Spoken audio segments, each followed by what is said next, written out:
Do you realize there's people out here that know almost everything about you and you never even met them yet? I remember years ago I met this guy that was following this woman online. She was very successful, highly accomplished, a multi-millionaire. And one day this guy shows me this woman's page and he tells me, I'm gonna get her. He's telling me all this stuff about how much money she's made, where she lives and how big her house is. And just going on and on about all the materialistic things that she has. And at the time I didn't think much of it because I didn't know this woman personally. So I honestly didn't care. Fast forward like 6 months later and I see him again. And this time he's with the woman that he was showing me, and now they're in a serious relationship. And the wildest part was she told me that they met randomly and they instantly connected. She said she knew nothing about him and he knew nothing about her. Meanwhile, this dude already been watching this woman for months, but she doesn't even know this. He been studying her. He knew what she liked, the lifestyle that she responded to, what impressed her, and he knew what kind of man that she was looking for. And I remember him telling me the reasons that he liked her. It had nothing to do with her personality, her character. It was strictly her money, success, lifestyle, and visibility. And this woman eventually gave this man unlimited access to everything, her personal accounts, all her finances, and everything started going downhill from there. Now, why am I saying this story? Because social media has made people far more observable.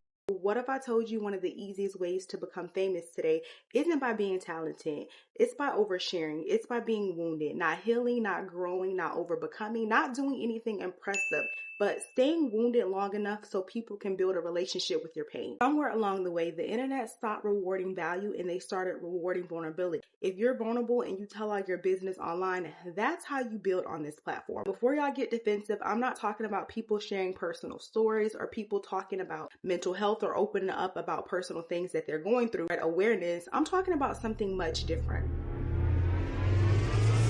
A few years ago, creators built their audience because they either taught you something, they made you laugh, or they inspire you. But now it seems like everybody online is trauma dumping and telling all of their business. That is the recipe. That's the recipe to grow a fast growing brand off of trauma. Today, some of the fastest growing creators are documenting every dispute, every argument, every panic attack, every diagnosis. Every time something goes wrong in their life, they are documenting every single dispute at a restaurant, every single issue with a build. If they're having a hard time, their marriage is bad, their kids just got their first period, like any issue or any discrepancies in their life, they're documenting it all for the sake of content. We're not even realizing that this is not normal. And the reason why I wanted to make this video, because there was a creator by the name of Aaliyah Face. She just recently announced that she was pregnant. She got married. I think she posted like a little vlog. She posted a vlog on her page showing her finding out that she was pregnant. And the first comment that I seen was somebody saying, oh my gosh, creators don't post in real time anymore. And she was offended. And there was people under that comment agreeing with her. And I'm just like, what is going on? We are so desensitized to people showing everything that we don't even realize when something should be private. Somebody finding out they're pregnant, why would they post that and blog that in real time and put it on the internet the next day? Maybe she had to process that. So that's what inspired me to make this commentary, because I just think there is no such thing as privacy anymore. People don't even realize they're consuming someone's trauma and they're thinking that it's entertainment, because people start thinking, oh, being authentic is the same thing as being accessible. Those are two different things. People follow me because I'm very authentic. I tell y'all real stories about my real life, and I do it in an authentic way. I do it in a way that's true to me. But people needing to have access to everything is a little bit scary. So that's what we're going to be talking about in today's commentary. I was scrolling on Instagram a couple days ago and I came across this video. I do not follow this creator. I don't even know who this is, but I just felt like this should have been a conversation between her man, her, and a therapist or a counselor. Like, I should not know this. You shouldn't know this, but you're about to know it because she put it out there. But before I play this video, I want you guys to understand why I feel like this is oversharing. Because some people might say, oh, she's just being vulnerable, but this is not vulnerability. I think that's what people confuse. This is oversharing, because real vulnerability has time, it has perspective, reflection. You're not dealing with it in real time. If somebody is telling you something and it's happening in real time and you haven't even been able to process your emotions, and you have an audience watching you process this in real time, that's when it's called oversharing. That's not being vulnerable. Like I said, I never saw this lady a day in my life, but I saw this video and I'm just like, why do we know that your husband struggled with this? Like, we should not know this. And if you watch the video in its entirety, you're going to be able to tell that she is still struggling and processing her emotions as it's happened. That's when you know that this is nothing for you to be vulnerable with your audience, because you have not surpassed this. Anything that I share on my channel, I've already already came through it. I'm okay with my audience consuming it because I've already processed it and it's in the past. So it's not oversharing. It's just showing perspective, if you get what I mean. But I'm going to go ahead and play the clip. About it. One of the questions was, does it affect your intimacy and how? Yes, I will say when we were first married, I was super confused, like why he didn't want to be intimate all the time. I was like, don't guys want to like do it all the time? And so that was really confusing to me, but I would say probably the hardest thing that I've experienced is there's just been times, like this was when he was in the thick of his addiction, that I knew he'd be coming home, and so I would dress up in lingerie, and then like he'd come home and then he would just be like, oh cool, and then like play video games or something, and that would like literally shatter me. So I think that was like the hardest part. And I mean, this is pretty like, I don't know, this is maybe TMI, but I want to share it in case, like, I know there's other people going through a similar situation. And I posted another video just reminding everybody that just because your partner struggles with a porn addiction, it's not because of you. It's not because you're not enough. It's an unhealthy coping mechanism that they learned when they were young, at least my husband, and it is really hard to break from. But like, my heart breaks for like younger Maddie, like years ago, that thought like that I wasn't enough, and so that's why my husband didn't want to be intimate with me. And like, I guess that's why I'm sharing this, because I don't want anybody else to feel that way. Addiction is a super tricky subject, and I'm still learning more about it, but I promise you, it has nothing to do with you. They are just fighting like their inner battles, and it is not about you. So if you need to talk, you can message me anytime, and I will message you whenever.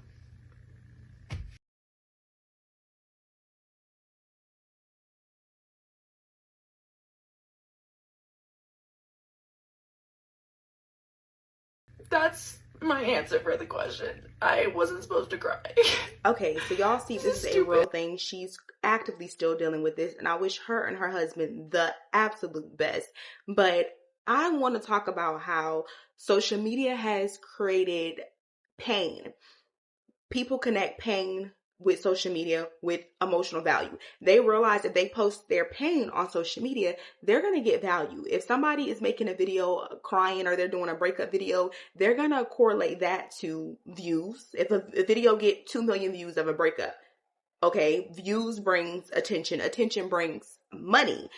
Now, if you associate only posting this type of content because you know this type of content brings engagement in, this is going to delay your healing journey. This is going to delay your trauma because you're always talking about it and you're always creating this situation, or you're harboring on this situation because you realize this is how you make money now. It's dangerous to only build platforms off of this type of trauma. And I literally just clicked back on her page. I didn't even know that this page was built off of that. But that video that I just showed y'all had over 200,000 views. The next video that I clicked on her page, I'm going to go ahead and show y'all the video titled The Part of Trauma No One Talks About. And then I'm going to go ahead and play that video. I haven't even watched this video. I'll watch this video with y'all in real time. But there's multiple videos on her page talking about her husband's corn addiction, y'all. And it's just like, you're connecting with so many women, because people in the comments, they were saying they connect to that. My husband also has this addiction. And then there's people like me. Find you a new husband, girl. Find you a new husband. Because if it's that hard,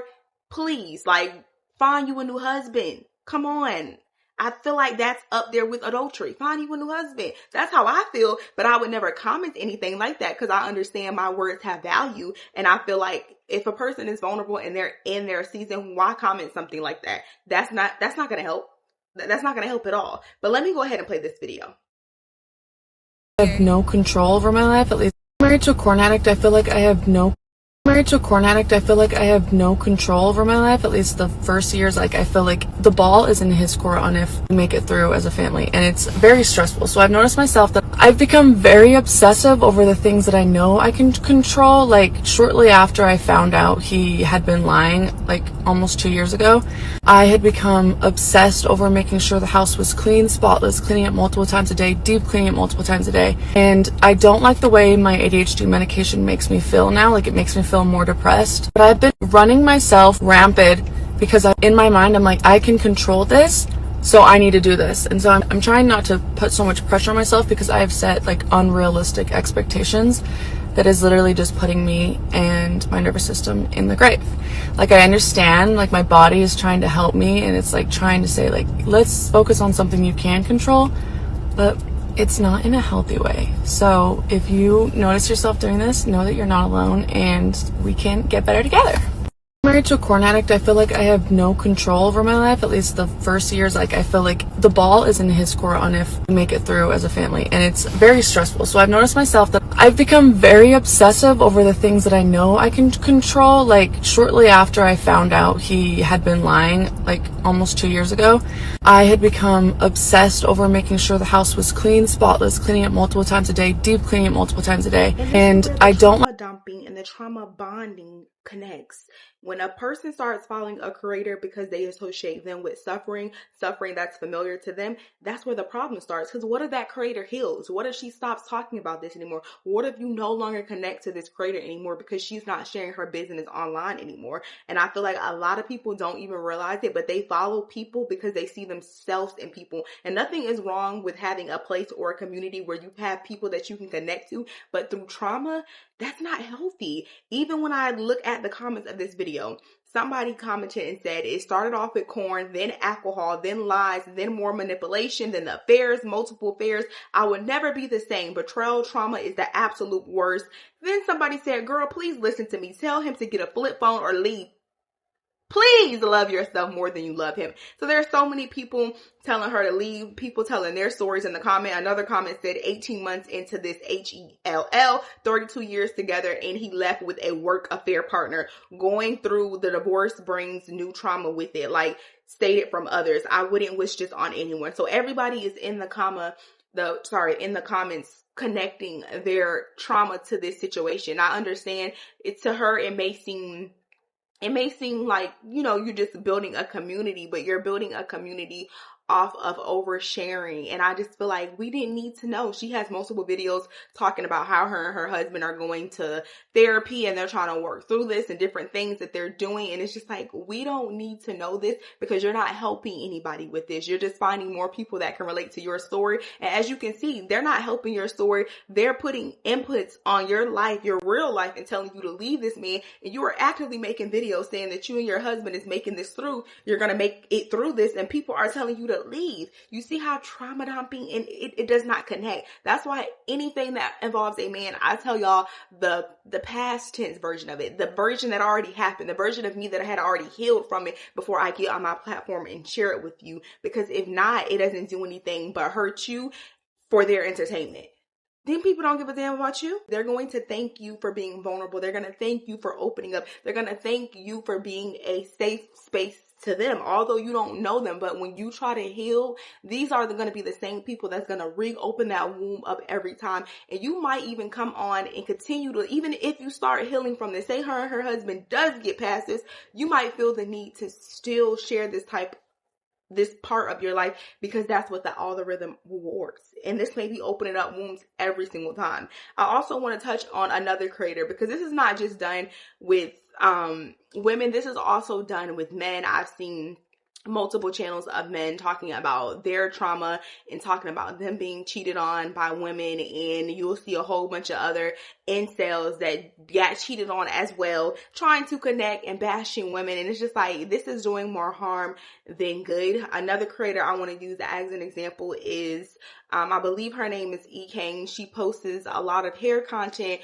and she has a very tumultuous relationship with her baby father. I'm not sure if they're still together, but she relates to a lot of single moms that have domestic relationships with the father of their children, and she comes on every couple months and she makes videos about this man beating her up. Come on, let's get it over with. Come over. Pull up. I miss you so bad. Please come over. I miss you. Hurry up. I miss you. Come over. Come on. Come on. I miss you. I will pull up to you. What you want me to do? You want me to pull up? All right, I'm gonna pull up. Let's hope I remembered that one. He ain't punched me in the same spot, but he punched me right here. Last night he punched me right here. So that's why it affected the arteries under here, made me get a black eye. He punched me a little bit farther back. I think he learned his lesson this time. It happened January 2nd, the beginning of the month. So that 15th check could be fat. I didn't. You wanna know why? Because I didn't want nobody to know. I didn't want nobody to know because I still was with him after that. I still was on live with him after that. And I wasn't even, I didn't want nobody to know I went through that with him. Because I still loved him. I forgave him for that. So that's why. I told him that because he got on live and lied on me. And that's what it is. That's it and that's all. So, what y'all want me to do? That don't mean I'm back with him. I'm just telling y'all what I told y'all. I didn't tell y'all beginning of the month. January 2nd, the best time to tell something that happened to you is the beginning of the month. And I didn't tell y'all. It had nothing to do with y'all. I didn't want y'all to know. My real life is not your entertainment until it gets to that. So as soon as somebody else try to use my real life as your entertainment, I'm going to make a profit off it. Okay, I'm going to tell y'all what really happened. So that's why I told you. But you're going to have millions of people that still come and still interact with her type of content because they see themselves in her. They feel connected to that. This is called parasocial therapy. You found somebody just like you. I've seen it all the time. Like somebody's like, oh, I don't believe in love anymore because these two people broke up. And it's just like, girl, you should believe in love because you believe in God. Like, what are you talking about? Me and my man got to stay together for you to believe in love? That doesn't even make any sense. But people have parasocial relationships with them. And once they see somebody happy, once they see that creator is happy and they're moving on and they're not in that place, they start projecting. That's why I think it's very dangerous for us to normalize just oversharing any and everything on social media. Definitely when we're actively going through it. There's another creator. I can't think of her name.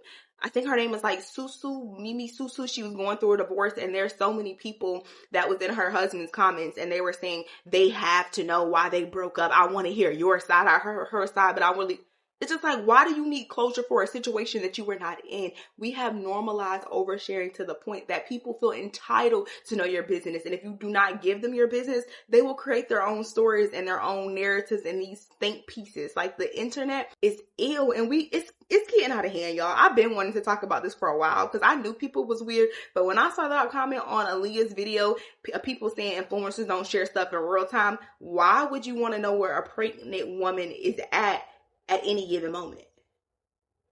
Huh?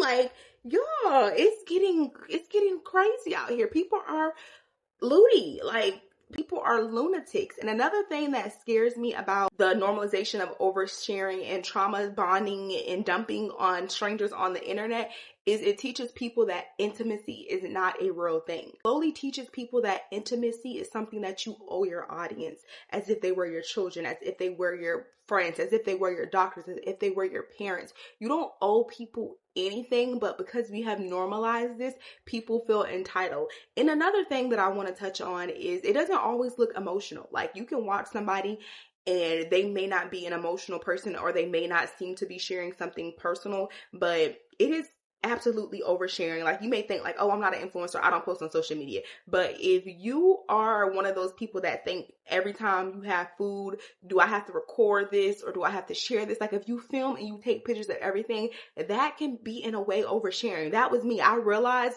I had a negative relationship with Instagram. Like, before I would eat or before I would go or if I would shop or I purchase, I would always want to take pictures and document stuff. And it's like, girl, this is just too much. Why do you feel the need to document every small piece of your life? Like, why do you have to record the step before you make it? Why do you have to record your food before you consume it? Why do you have to show any purchase before you buy it? Like, why are you on spams asking your audience, should I get this or should I get that? That is also not meant. Like, I don't think any human being was meant to deal with the pressures of just being social online. Like, we should be able to do things without having to think about it. It's almost like we forgot how to experience things without recording it. Like our mind goes, oh, this needs to be on camera. Oh, this needs, and it's just like, this is not life. This is not normal. And I don't think anybody was meant to deal with this. And I honestly think the most authentic creators are the ones that know what to post and what not to post. And it comes with time. Posting anything in real time is ludicrous. I do want to show y'all one more example before I end out this video. Again, I came across all of these creators because they overshared. It was this, I don't recall her name, but she was a young girl. I'm going to put the clip in here. I called you to make sure that you had a ride to work. I don't have to give a damn about you getting to work, Samaya. No, you didn't. You told me that I had to pay you to get to work. I said, do you have some money? Because I don't have none. And then I said, Bug, I got $10. But what I'm trying to tell you for next time is that you can't depend on me to pay my money and my gas to get you to and from work. That's not my responsibility. You can't get mad because I'm telling you you gotta buy your own food. You're an adult. That's not my responsibility. So you're not mom no more because Bug, I'm here to help you. I'm not here to put your goddamn bill. What have you helped me with? You haven't taught me how to drive. You haven't given me no money to go to school. You have not done nothing else. How much money you make? How much money do you make? Not $2,000. I barely make $1,000 a month. You make $1,000 a month. Barely. You told me you make $2,000 a month. Barely. But it doesn't even matter, Bug. All I asked for was $50 to $100 out of there. That would still left you with. A week. No, I said when you get paid. Every 50 week. to 100. I didn't know when you got paid. That's why I asked you. Either way, you would have still had a bulk of money left, Bug. All I said was help me. So you're causing me to have to pay. People that also have toxic relationships were able to bond with her and through that, and they related to her, so they followed her, and she built a massive platform off of just showing the dysfunction of her family. So it's not always relationships with a man or a woman. Sometimes it's platonic and it's a mother or a daughter or it's a teacher. To conclude this video, I do want to say I don't think there's a problem with being vulnerable online. I think there's a problem with being vulnerable in order to monetize. Like, you don't have any boundaries. You share every single part of your life because it brings you money. And there's nothing wrong with telling some of the business, because I feel like stories, they heal people, they connect people, they honestly change lives. Like, there are so many people that I've been able to connect with on this app due to stories, but there's a difference in telling a story that you've lived, you've grown past it, and you're connecting with an audience versus telling a story and having to live in that story forever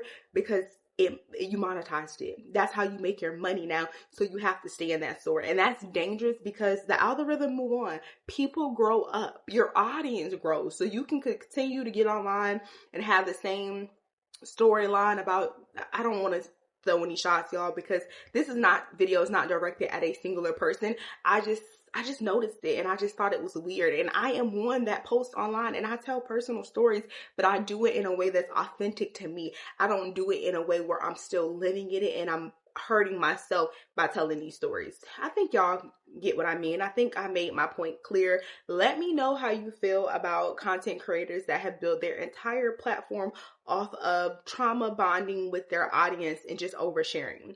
I love y'all and I'll see y'all in my next video.